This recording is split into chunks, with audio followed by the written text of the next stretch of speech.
जैसा कि बच्चों आपको बोर्ड पे जो सवाल दिखाई दे रहा है, आज हम सवाल निकालेंगे समांतर माध्य। ठीक है बेटा, क्या निकालेंगे? समांतर माध्य। ठीक है, तो बेटा ये जो सवाल आपको जो दिखाई दे रहा है, एक ब्रैकेट में वर्ग अंतराल दिख रहा है और दूसरे ब्रैकेट में बारंबारता दिखाई दे रही है। तो वर्ग अंतराल, ये जो वर्गों का अंतराल आपको दिखाई दे रहा है ऊपर वाले ब्रैकेट में, ठीक है, और बारंबारता आपको नीचे दिखाई दे रही है। तो करते क्या बेटा कि समांतर माध्य ज्ञात करने के लिए सबसे पहले वर्ग अंतराल वाले बॉक्स को बनाते हैं। तो वर्ग अंतराल कितना है बेटा? 120 से 130, 130 से 140, 140 से 150, 150 से 160 और 160 से कितना बेटा? 170। ठीक है, ये जो वर्ग अंतराल में जो डिजिट आपको दिखाई दे रही है वो डिजिट हमने वर्ग अंतराल वाले ब्रैकेट में उतार दी। अब आपको बेटा ये मध्यमान जो दिखाई दे रहा है, मध्यमान कैसे निकालते हैं? मध्यमान का मतलब होता है ये जो वर्ग अंतराल, यानी कि ये जो वर्ग आपको दो दिखाई दे रहे हैं, इन दोनों वर्गों के बीच में, ठीक है, बीच का क्या निकालना है? मध्यमान निकालना है। तो करते क्या है कि 120 प्लस 130 कितना हुआ बेटा? 250। 250 का आधा कितना हुआ? 125। तो बेटा कितना हुआ? 125, यानी कि इन दोनों को प्लस करके उसका आधा कर देना है। ठीक है, 120 और 130 यानी कि 250, 250 का आधा कितना हुआ? 125। आप करते क्या है कि देखो इन दोनों में देख लो, 130 और 120 कितना का अंतर है बेटा? 10 का। तो क्या करेंगे? 10 इसमें जोड़ते चले जाएंगे। ठीक है, अगर आप ऐसे करोगे कि इन दोनों को जोड़ो, फिर 2 से भाग दो, फिर उसका आधा निकालो, तो आप ये देख लो कि इन दोनों में अंतर कितने का है? 10 का। तो बस 10 इसमें प्लस करते जाइए, 145, 155 और 165।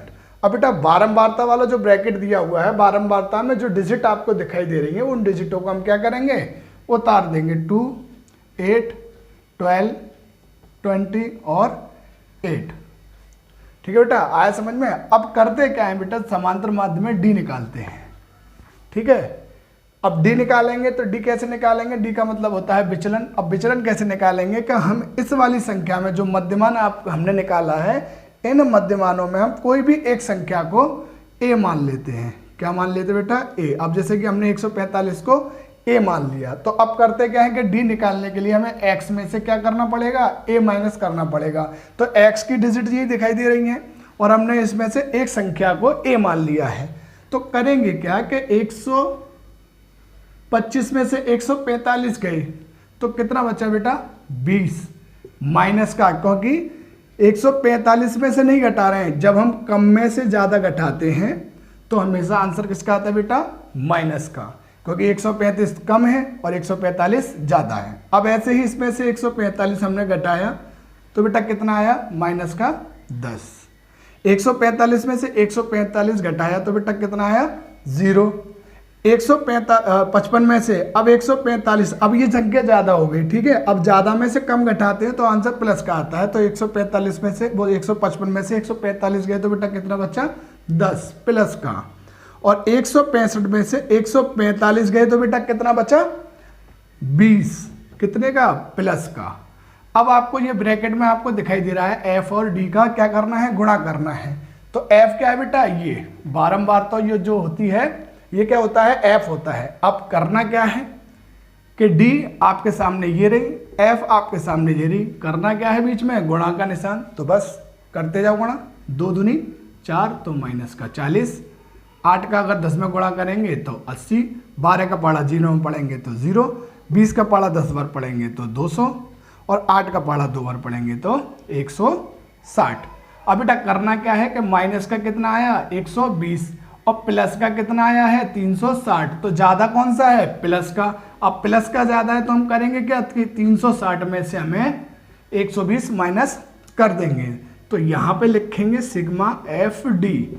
360 में से हमने 120 घटा दीजिए, तो 360 में से 120 घट गए तो बेटा कितना बचा? 240। कितना बचा? 240।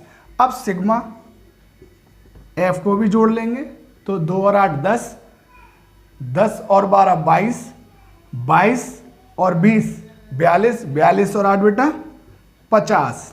ठीक है, अब करना कुछ नहीं है, समांतर माध्य का फॉर्मूला लगा देना है। माध्य बराबर